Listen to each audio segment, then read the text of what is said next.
Queridos amigos dos dois lados da vida, eu vos saúdo nesse instante em nome de Jesus, lembrando que Abraham Lincoln trouxe para nós uma lição muito bonita, né?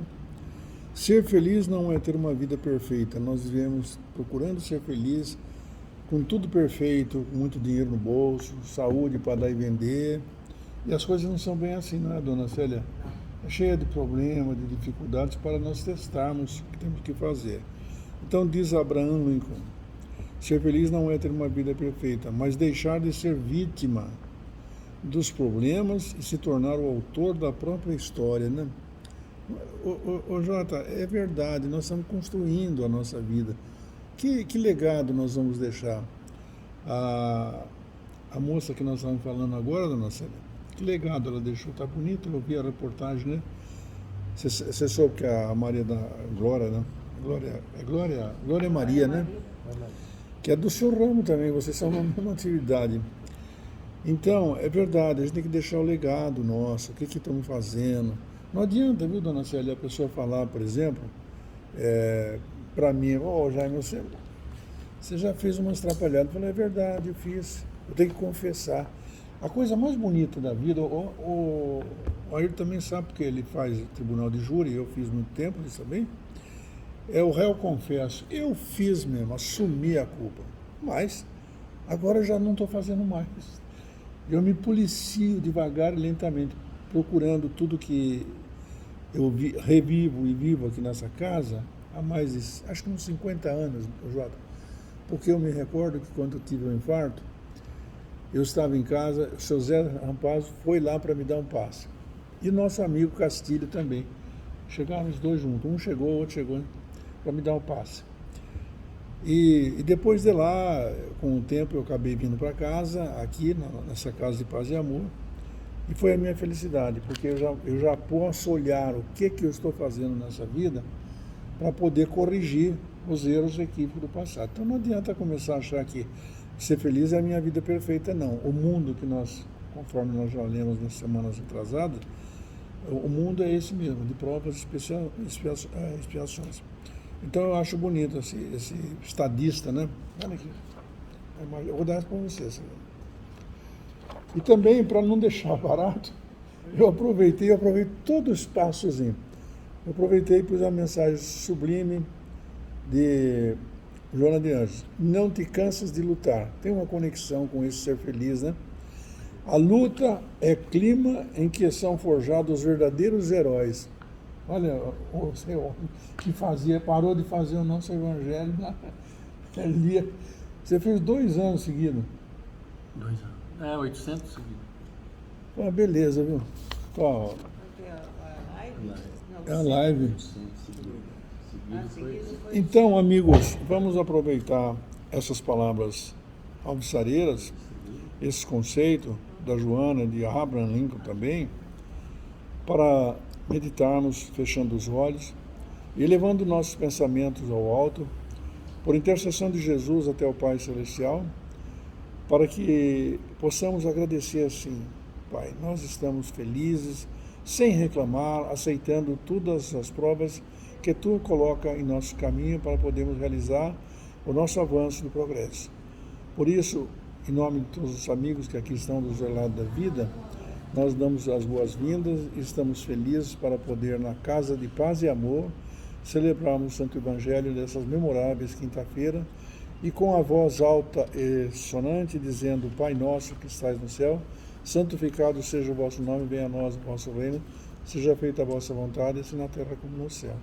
O pão nosso de cada dia nos dai hoje, Senhor, perdoe as nossas ofensas, assim como nós fomos capazes de perdoar aqueles que nos ofendem, e não nos deixe cair em tentação, mas livra, Senhor, de todo mal, porque vosso é o poder, o reino e a glória para sempre. Aberto os trabalhos, dona Célia, quem é que estão? O seu Maurício que vai começar. Pôs o Jota para trabalhar também? Não, dá um pena. Você não está sem óculos, é? Tá vendo como nós já estamos ficando velhos? A gente esqueceu o óculos. Não, nós queremos sim. Aqui todo mundo participa. Sabe, é curioso, eu quero dizer, pessoal, às vezes a pessoa fica acanhada, porque eu não faço a leitura, não ponho a vírgula, passo não sei o quê, não tem aquela leitura didática, não tem importância. Isso aí é para a Célia e para o professor aqui. Para nós vamos lotado. O importante é a intenção, né? É participar.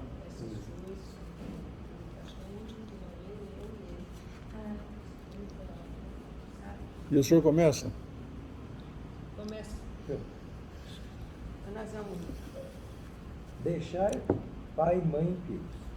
Todo aquele que tiver deixado por meu nome sua casa, ou seus irmãos, ou suas irmãs, ou seu pai, ou sua mãe, ou sua mulher, ou seus filhos, ou suas terras, por isso receberá o centésimo e terá por herança a vida eterna.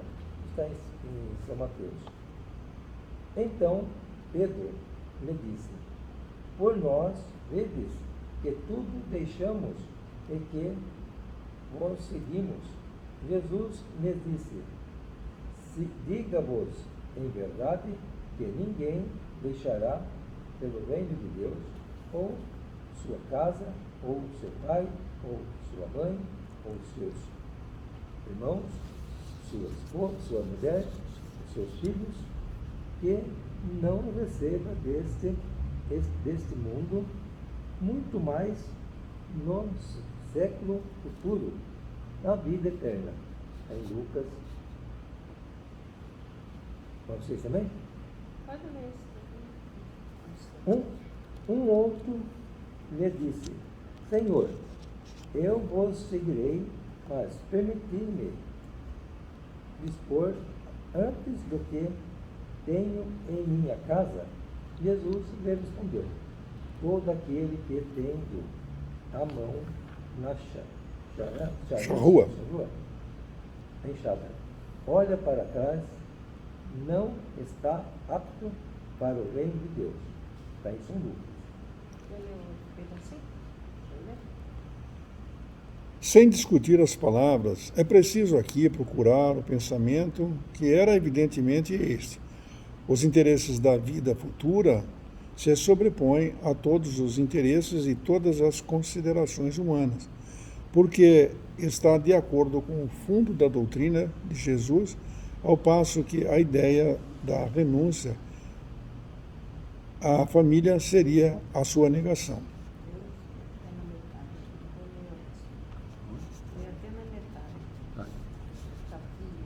Não temos, aliás, sob nossos olhos, a aplicação dessas máximas no sacrifício dos interesses e das afeições da família pela pátria?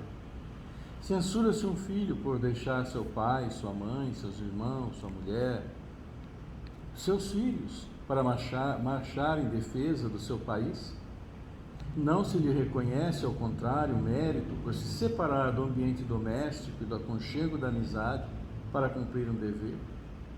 Há, pois, deveres que se sobrepõem a outros deveres.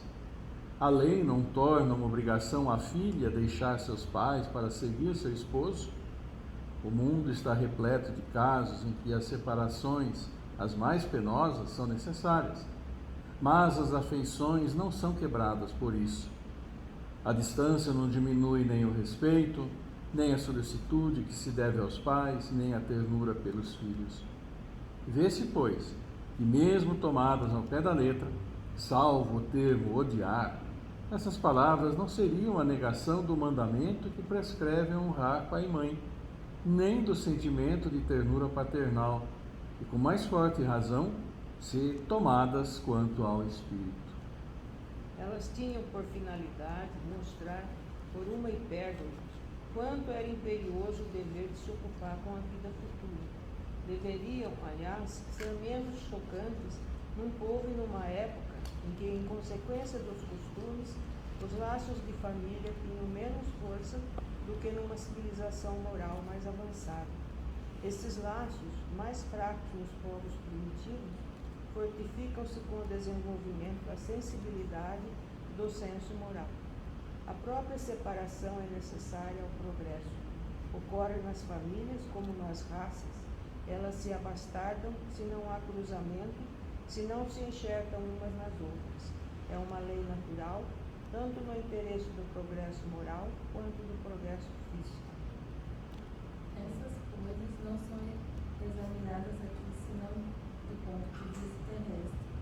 O Espiritismo não faz vê-las de mais alto, em nos mostrando que os verdadeiros laços de afeição são os do espírito e não os do corpo, que esses laços não se rompem nem pela separação, nem mesmo pela morte do corpo, que eles se fortalecem na vida espiritual pela depuração do espírito. Verdade consoladora que dá uma grande força para suportar as vicissitudes da vida. É isso mesmo. Até aí, né, dona Célia? Bem, depois é outra. Permita-me fazer pequenas considerações sobre o nosso ponto de vista. Eu sempre renovo o meu pensamento, o meu sentimento de que,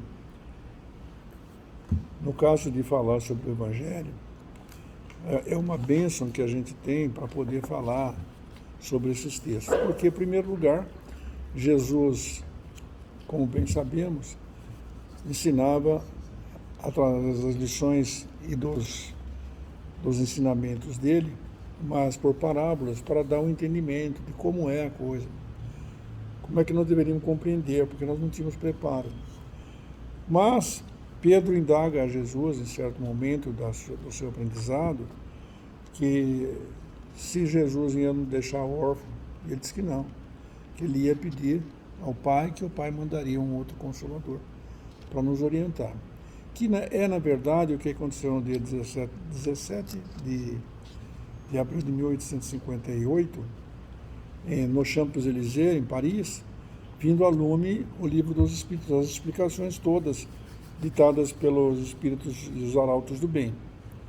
Então, quando a gente pega esse texto hoje escolhido para deixar os pais, os filhos, deixar pai e mãe, é meio estranho.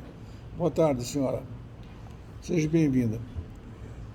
Então, quer dizer que os pais, depois de cuidarem dos filhos, os filhos largam eles aí para o caminho. Será que é assim que tem que funcionar? Não é assim que a lição está dita. Aqui está explicando que nesses termos, o fundo das lições é que vale para cada um de nós. Os filhos não têm o direito, absolutamente, de deixar os pais passarem necessidades, de não socorrerem na velhice, porque quando nós somos pequenos, eles nos amamentaram, cuidaram, deixaram. Qual é a mãe que não faz o maior sacrifício pelo filho? Claro, tem um ou outro caso que é natural isso. Provas e expiações do nosso mundo, né? Mas diz Joana de Anjos que nunca será justa a alegria conseguida no rio das lágrimas alheias. Isso é verdade. Eu, na minha vida profissional, eu já tive pessoas, eu não falo o nome porque seria uma infração ética, mas já vivi na história da minha vida com pessoas conhecidas que compraram um sítio aqui em Valinhos, o Vinhedo, não me lembro bem, há muito tempo, e depois, quem que foi tomar conta do sítio? Levou o pai e a mãe. Mas o lugar que os velhinhos moravam era para tomar conta do sítio, não era para poder. Porque a melhor casa nunca é dada pelo idoso. As pessoas querem a melhor casa, o melhor lugar, o melhor carro, e os pais vão deixando para lá. E quando arrumam os filhos, deixa os velhinhos cuidar. É curioso isso, né? Você tem que cuidar dos filhos, dos seus filhos, não dá para os seus pais cuidarem. Mas essas lições todas de vida vão chegando, cada um de nós vai absorvendo isso. Então nós sabemos que, sem discutir as palavras, é preciso aqui procurar o pensamento que está evidentemente esse. Os interesses da vida futura se sobrepõem a todos os interesses de todas as considerações humanas, porque está de acordo com o fundo da doutrina de Jesus. É isso mesmo. Quem é que não sabe que nós devemos ter o cuidado com os idosos? Meu Deus do céu! Mas quem é que desperta para aqui em frente à nossa casa, se tiver uma velhinha ali, alguém com bengala, como eu também uso, Eu tenho bengalinha, tenho para me proteger, né? Mas você fala, vó, quer que eu vou dar uma mão para a senhora? Entra no trânsito, pode parar aí. E leva. Então é essa questão que a gente tem que saber, que tem que usar todas as didáticas que Jesus passou para nós. Então, Ailton, por favor, suas considerações. Pode deixar, deve deixar, ou deve dar alegria para os velhinhos, não é enfiar lá Não, deve deixar sim. nos asilos, depois falar assim, sabe, eu não tenho eu acho engraçado como a gente mascara as coisas. Eu não tenho tempo para cuidar e nem cuido bem como um cuidador ou numa casa de repouso, eles cuidam. Mentira, eu já vi gente aí nessas casas de auxílio, judiando dos velhinhos, puxando o cabelo. Para com isso. Porque vai acertar essa conta depois lá em cima. A contabilidade divina está marcada. Desculpa. Tem que deixar os velhinhos assim, bem confortáveis, né? Fazer o que é possível. A gente percebe aqui, lendo o Evangelho, as palavras de Jesus à época, para os apóstolos, quando ele estava, ele fala, né? Todo aquele que tiver deixado em meu nome sua casa, seus irmãos, seu pai, sua mãe, seus filhos. E aí Pedro fala, por nós, vede que tudo deixamos e que vos seguimos. Né? Pedro, os apóstolos, iam onde Jesus ia, né? Sim, aí o outro disse, eu vos seguirei, mas me permiti dispor do que tenho antes, tal.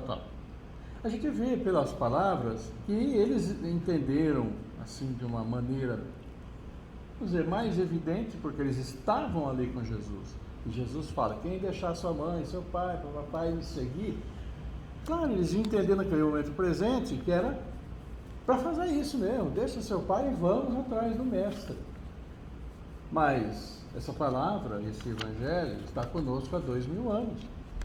E mesmo daqui, da palavra dele, uns 3 anos depois, não tinha como ele seguir o mestre, que já tinha sido morto, crucificado. Quer dizer, no fundo, todas essas palavras dele se referem a nossas atitudes com relação àquilo que ele nos trouxe, aquilo que ele nos disse.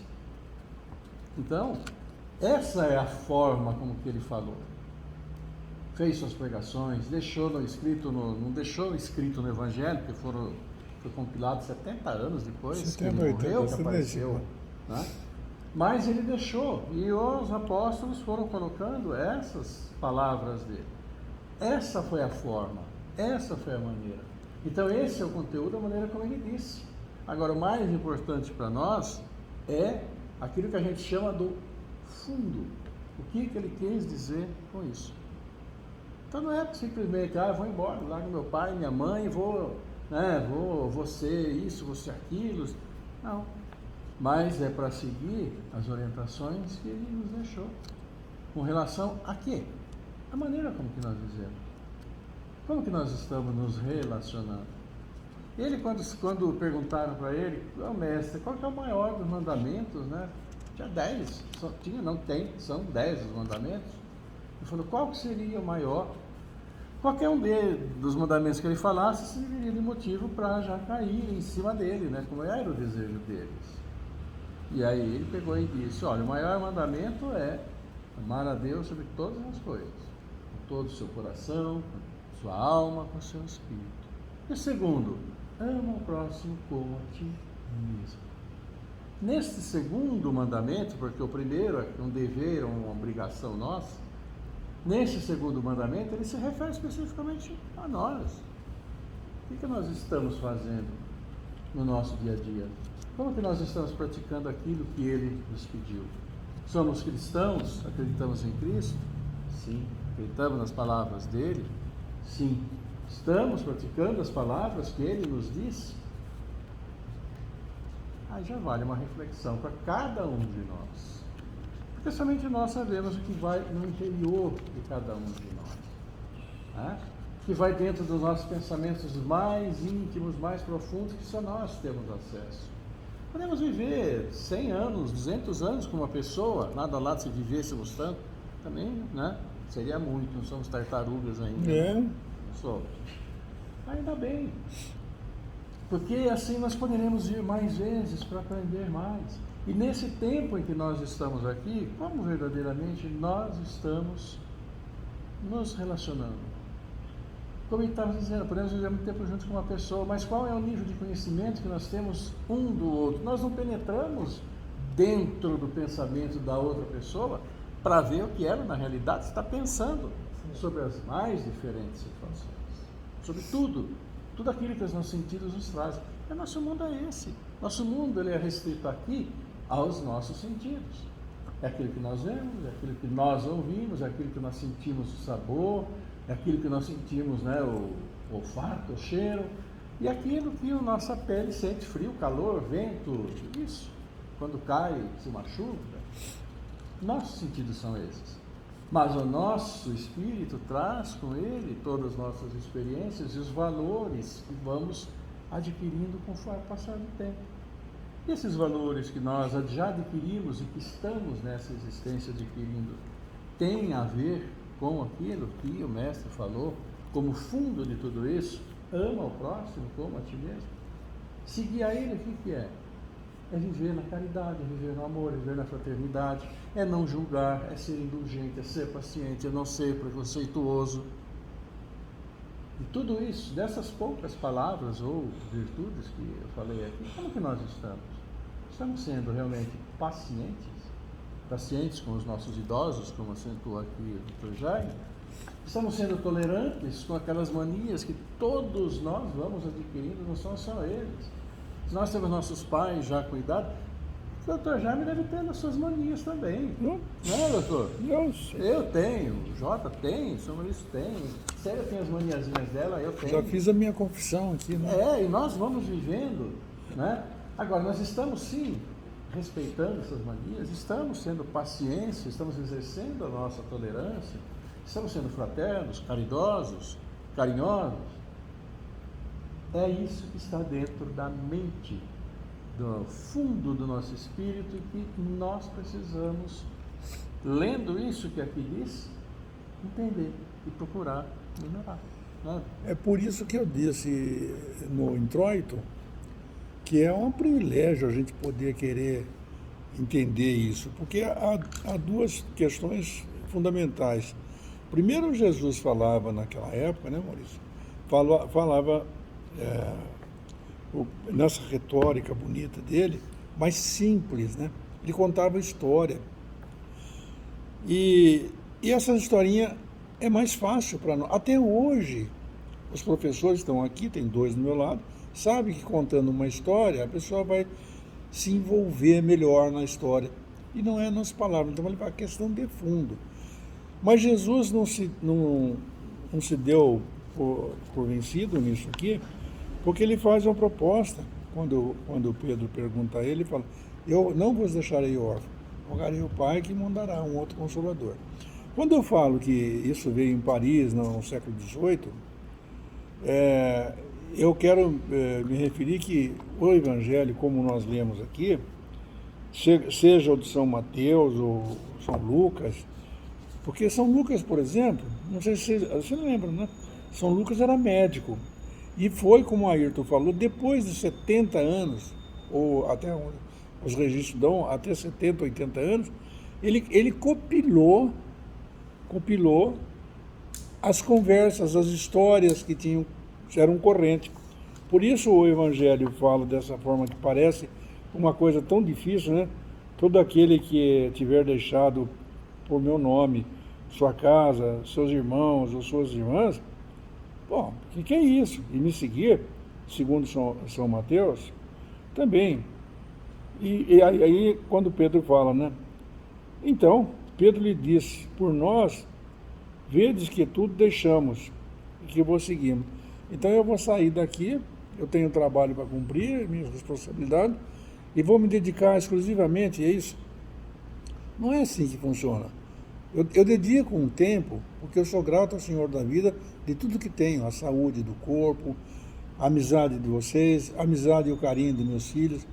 Nós temos que dividir. Então esse entendimento está claro. Mas as pessoas podem falar, não é? Com certa malícia. Não, eu sou assim, é o meu jeito. E eu sou severo. Mas que conversa é essa, né? Podes e deve ser enérgico, nunca, porém, agressivo. É como a gente vai conversar com a pessoa. né? Como a gente vai tratar. Os americanos têm um hábito, eu achei muito interessante isso, porque eles, numa loja, em qualquer lugar que você possa ser útil, eles falam que possa ajudar, não é? É como você conversa, começa um diálogo com a pessoa. Então, Maurício, o que você acha do comportamento de cada um de nós em relação à vida que se apresenta? Devemos fazer isso, essa gentileza, no tálamo conjugal, onde você vive, onde se trabalha, com quem você está se relacionando, ou não? Eu não estou bom hoje, eu levantei com o pé esquerdo. Eu acho curioso. Mas então, por favor, deite de novo, põe o pé... e levanta com o pé direito. Porque a pessoa começa, sai de casa, estou nervoso, hoje dormi mal. Se você fizer uma pesquisa, por que a pessoa dormiu mal, ele viu tanta desgraça na televisão, não quero dizer que eles não podem noticiar, mas ele viu tanta desgraça que ele se enche de coisa ruim, fulano matou, aí passa outro jornal e dá a mesma notícia 10, 15 vezes. Né? Ele não vai ver uma quinta sinfonia do Beethoven, ele não vai ouvir uma música suave, não põe um relaxamento. Larga a televisão um pouquinho e em 5 minutos você põe uma música suave, vai ouvindo, você vai desprender o corpo, o espírito desprende do corpo, da matéria, e vai então reunir-se com os amigos que estejam ligados nesta sintonia. Pergunto para o Maurício, é isso, Maurício? Nós devemos estar, pela palavra articulada, falar coisas boas, perguntar para a pessoa, posso te ajudar? O que você está precisando? O cara estende a mão para você pedir uma esmola. Eu achei engraçado ontem, eu não dou nome porque não interessa, mas o cara estava uma chuva, eu estava saindo da fisioterapia, e o cara, mas não, Jota, coitado, descabelado, molhado, ele falou assim para mim, o senhor sabe, eu sou assim mesmo, o que eu vou fazer? Depois ele sentou perto de mim, eu estava esperando meu filho chegar e falou assim, o senhor sabe, o senhor não tem um troco aí para eu comprar um lanche? Eu falei, claro que tem. Peguei um capanguinha, falei, tenho sim aqui. Ele falou, então tá bom. Mas ali na coisa, em tal lugar tem uma pessoa que vende uma Marmitex, legal, mas é 15. Tá bom. Eu falei, e ele sentadinho, eu peguei e falei, olhei assim na minha carteirinha, cheia de dinheirinho, falei, puxa vida, tá bom, né? Tá aqui, amigo. Obrigado. Saiu outro carro lá. Mas não me custa essa generosidade, esse carinho. Não estou falando isso para que fique registrado nos anais da vida, mas fica. Porque todo ato e todo bem que você faz, advoga a seu favor amanhã. Você não precisa falar, não precisa anotar, porque nos registros mnemônicos, tá? E no registro da vida estão... você chega lá no céu, fala, o que você fez? Vamos pesar a sua balança aí. Eu não fiz nada, só meti o pau, meti a boca, meti a culpa em Deus, ou meu anjo da guarda, os espíritos. Que é isso? O que você pensa disso? Olha aquele livro lá em cima, é um computador. É um livro. Para mostrar a passagem sua. Né? Então, no caso do delegado de manhã cedo, da televisão, é só isso não. Vai dar bom. É só enchente, morte. Em 5 minutos você tem toda a notícia. Pronto. Tudo. Passa no nosso canal, a mesma coisa. É isso mesmo. Mas no registro da vida está tudo escrito, não há problema não. Você está fazendo isso que Jesus falou, porque tem gente que fala difícil. Olha a Bíblia, está fazendo isso aqui, só isso, tá bom. Ayrton, por favor, vocês vão levar um presente hoje que diz que 1, 2, 3. Aqui, nunca será justa alegria conseguida no rio das lágrimas alheias. Em nome de Deus, porém, se tu dócil, compracível e fiel. Você também. Depois passa para o Valdir. Já vai ficar sem esse também. Tudo aí? Tem já. Ah, tá. O Jota vai ganhar 2, o privilégio. A sua é o outro. Você é do Thomas Jefferson. Queridos amigos, nós vamos fazer um encerramento dessa parte do Evangelho, e eu sempre peço a Ailton também que faça a sua prece, o encerramento, lembrando que nós aqui somos pecadores e, na verdade, na minha visão, nós não somos dignos de sermos trabalhadores, mas Jesus, naqueles 500 que ele mandou, para falarmos sobre o Evangelho, eu me enquadro nessas contas e me proponho a ser um trabalhador do Cristo, fazer das minhas palavras um artifício para poder ajudar no entendimento de cada um. Então eu peço a Ailton que faça a sua prece de encerramento, lembrando só que depois da prece nós vamos aplicar os passes magnéticos, que é a transfusão das energias celestes que nos envolvem. E que cada um de nós tem o seu anjo da guarda, e não é um só.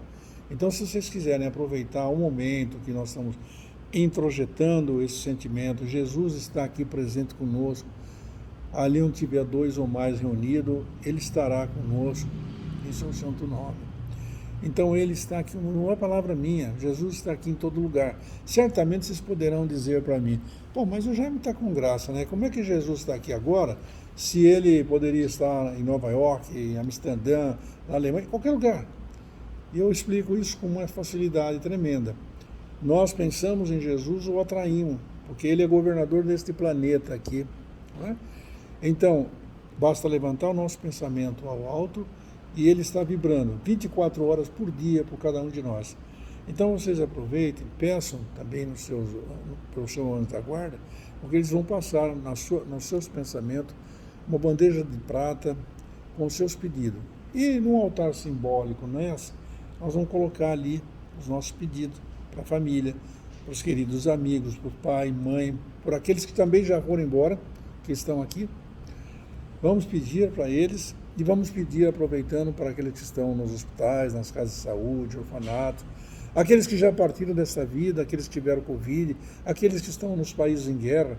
Vamos pedir para todos que sejam abençoados e que nós possamos fazer fluir as nossas energias aqui desta casa de paz e amor para todo esse globo. Seja conosco agora e para sempre, por favor. Senhor, Senhor, Senhor da luz, Senhor Criador do firmamento, Senhor de todas as estrelas, Senhor nosso Pai, nosso Criador, amado Mestre Jesus, está sempre conosco em todos os instantes. Aqui nos reunimos em Seu nome, Pai, em Seu nome de Mestre Jesus. Agradecemos a vós pela misericórdia para com todos nós, pela vida que nos concedestes, por esta oportunidade de aprendizado e de procurarmos sempre fazer o melhor. Agradecemos a vós todos também, nossos irmãos da equipe espiritual da casa, que nos acolhem, que cuidam de nós desde o momento que aqui entramos e que sempre estarão conosco. Agradecendo, sim, a vós, Pai, queremos os pedir as suas bênçãos sobre todos nós, sobre todos os seus filhos neste mundo, sobre seus filhos em todas as moradas que tens no universo, estejam onde estiverem, estejam como estiverem. Sabemos que sua luz, suas bênçãos, seu amor vai estar com todos nós, em todos os instantes. Que esse amor, que essas bênçãos que aqui recebemos, esses bálsamos celestiais que vêm até nós, nos harmonizem, nos tranquilizem, e que levemos este amor, esta luz, esta paz, por todos os caminhos que trilharmos, para nossos lares, fazendo a harmonia, que essa harmonia lá permaneça, por nossa própria maneira de agir, pela nossa própria maneira de nos relacionarmos uns com os outros. Obrigado, Senhor, e que seu olhar amoroso, sua mão, que tira tudo aquilo que nos prejudica e que nos traz, sim, sua paz, esteja sempre com todo o seu povo, com tanto sofrimento, tanta injustiça, tanta guerra, tantas penúrias por que seus filhos passam, mas sabemos, sim, das responsabilidades de cada um de nós. Assim sendo, obrigado, Senhor, obrigado mais uma vez, e que tua paz, o teu amor, tua luz e tua misericórdia esteja sempre conosco, sempre com todos os seus filhos. Por sua graça, Pai, que assim seja, agora e sempre. Amém.